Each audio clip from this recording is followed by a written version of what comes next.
Hello everyone. Welcome to our fascinating journey into the world of health organizations. Today, we are exploring categories of health organizations, the groups and bodies that tirelessly work to keep us all healthy.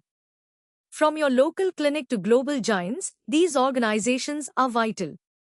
We'll start with the basics, then dive deeper into their roles, challenges, and future.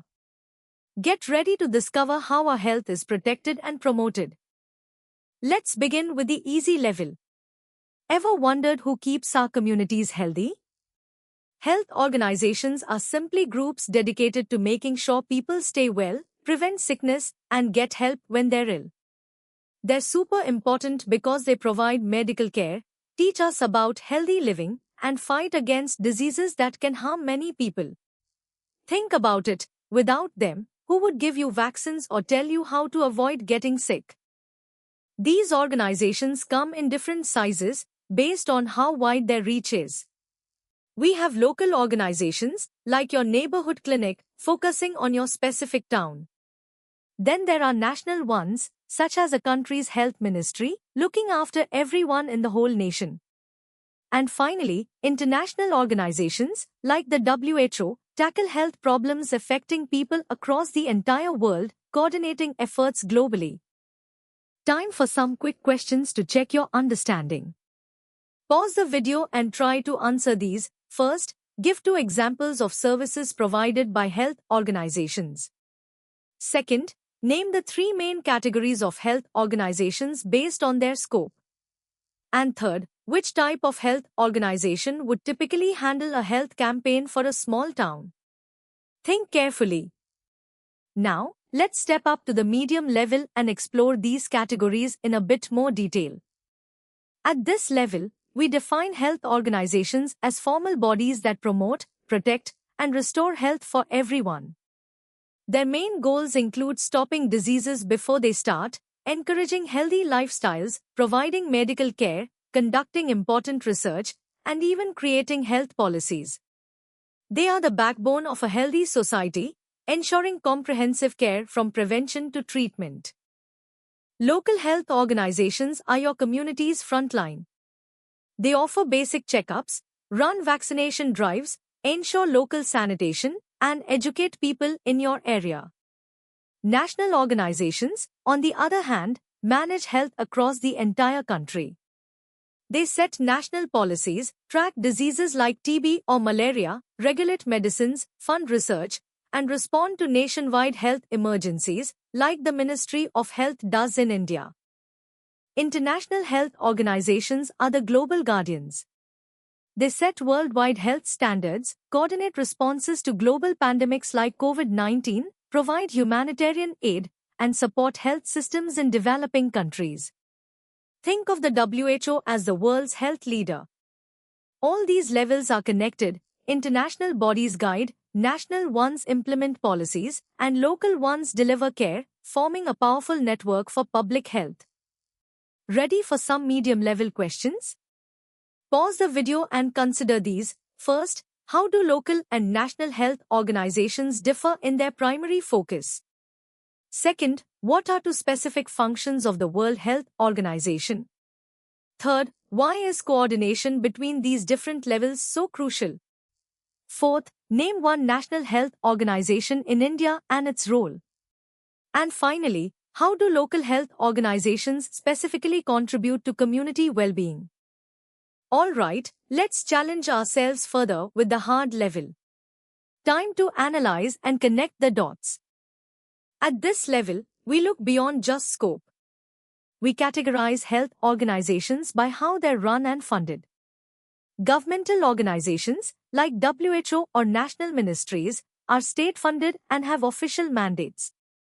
Non-governmental organizations, or NGOs like Doctors Without Borders, are independent, often rely on donations, and can be more flexible. We also distinguish between public sector organizations, which are non-profit and serve everyone, and private sector ones, which are for-profit entities like private hospitals or pharmaceutical companies. Each plays a distinct yet interconnected role. All these organizations, regardless of their category, perform crucial functions. They monitor diseases and control outbreaks, like WHO tracking pandemics. They promote health and educate the public through campaigns for vaccinations or against smoking. They deliver healthcare services, from local clinics to large hospitals. They conduct research and development, finding new treatments and vaccines. And they formulate policies and regulations, setting standards for medical practices and drug safety. These functions are the pillars of public health. However, this complex system faces challenges. Funding disparities, difficulties in coordinating diverse organizations, political interference, and ensuring accessibility for all remain significant hurdles. Their effectiveness is measured by tangible improvements in health outcomes, like increased life expectancy or disease eradication rates. Ultimately, these organizations are the backbone of public health, working to safeguard the health of entire populations, not just individuals, and addressing complex issues like pandemics and health inequalities through coordinated efforts. Now, for some hard-level questions. Take your time to think critically. First, differentiate between governmental and non-governmental organizations regarding funding and control. Second, how does a private pharmaceutical company contribute to public health? Third, describe the disease surveillance and control function. Fourth, identify two major challenges faced by health organizations. Fifth, how do national organizations adapt international guidelines? Sixth, give an example of a health promotion activity and its likely led organization. And seventh, how does political will affect a national health organization's effectiveness? Welcome to the hardest level. Here, we'll dive into the competitive depth, exploring the history, intricate mechanisms, and global impact of health organizations. The roots of organized health efforts go back centuries, from ancient sanitation to medieval quarantines. But it was 19th century industrialization that truly sparked modern public health, as epidemics forced governments to act. Post-WWII, the need for global cooperation led to the WHO's birth in 1948, making health a universal right. Today, new diseases, antibiotic resistance, and climate change push these organizations to constantly evolve, facing challenges unheard of before. Operationally, health organizations are diverse. Governmental bodies are taxpayer-funded, while international ones rely on member states' contributions and donations. NGOs depend on philanthropy, and the private sector on patient fees and investments. Governance varies too. WHO has its World Health Assembly, national bodies have ministries, and NGOs have boards. Decisions are a blend of science, public need, and politics, shaping how global health initiatives are funded and implemented. The global health architecture is a complex web of stakeholders. Multilateral bodies like WHO lead globally, while bilateral organizations like USAID provide aid from one country to another. Innovative global public-private partnerships, such as Gavi for vaccines, pool resources from governments, private companies, and foundations. Academic institutions contribute research, NGOs provide direct services and advocacy, and the private sector drives innovation. While collaboration is key, competing interests, funding priorities, and political agendas can sometimes create inefficiencies or conflicts, making coordinated action a constant challenge in this intricate ecosystem. These organizations have achieved incredible feats: smallpox eradicated, polio almost gone, huge cuts in child mortality. Yet, immense challenges persist: health inequalities, rising non-communicable diseases, access to affordable medicines, and threats like future pandemics and climate change. Looking ahead, digital health, the One Health approach connecting human, animal, and environmental well-being, and strengthening health systems are crucial. Their future success depends on sustained political will, fair resource distribution, and adaptable strategies to tackle an ever-changing global health landscape. Let's test your advanced understanding. Pause and tackle these questions. First, trace the historical development of organized public health from the 19th century to the WHO. Second, compare funding mechanisms of WHO and a health-focused NGO. Third, explain global public-private partnerships with an example.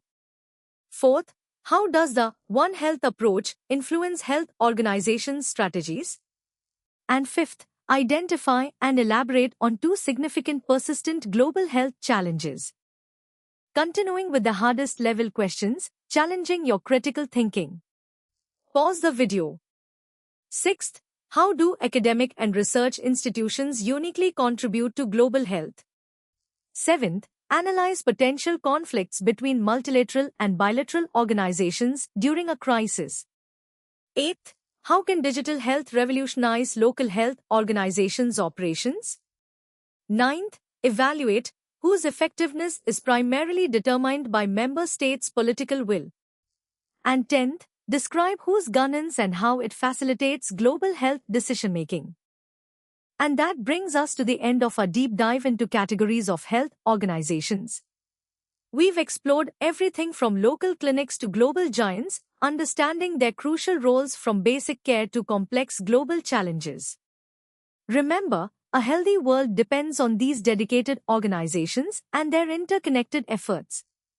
For more such insightful content and to continue your learning journey, visit synapse.omaps.in.